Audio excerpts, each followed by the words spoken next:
When I was 12 years old, I lived in a small, peaceful town. Quiet streets, friendly neighbors, and a cozy village atmosphere. My mom started trusting me enough to stay home alone. I loved playing video games, especially James Bond games, and I spent many nights enjoying pizza and gaming. One night, I ordered a pizza from a nearby place.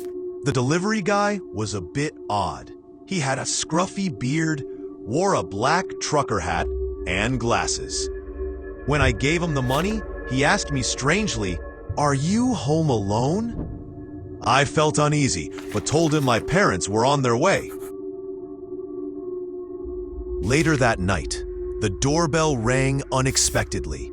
When I opened the door, a strange man asked for help and wanted to use the phone.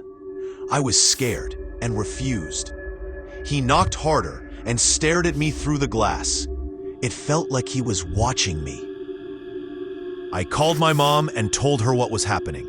She called the police. While I stayed in my dad's room, I heard footsteps inside the house. The man had entered through the back window, which was left open. The police arrived just in time and chased him away. As a teenager, my parents and I moved to a huge, isolated house deep in the forests of northern Idaho. It had everything: a gym, a bar, a home theater. But despite the peaceful surroundings, I started feeling something strange.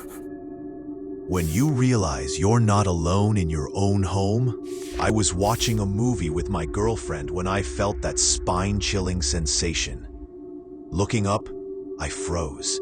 There, through our large window, stood a wild-haired man with dirt-smeared clothes, clutching a knife. The worst part? That smile. That horrifying, unnatural smile as he just watched us. He didn't move, didn't try to break in, just stared with those empty eyes. My heart pounded so hard, I thought it might burst. I couldn't speak, couldn't move.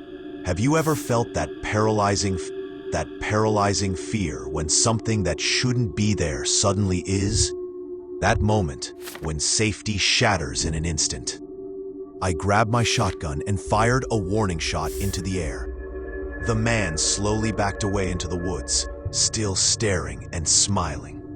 Then I let our big Rottweiler dog loose, and he chased the man away. I never saw him again.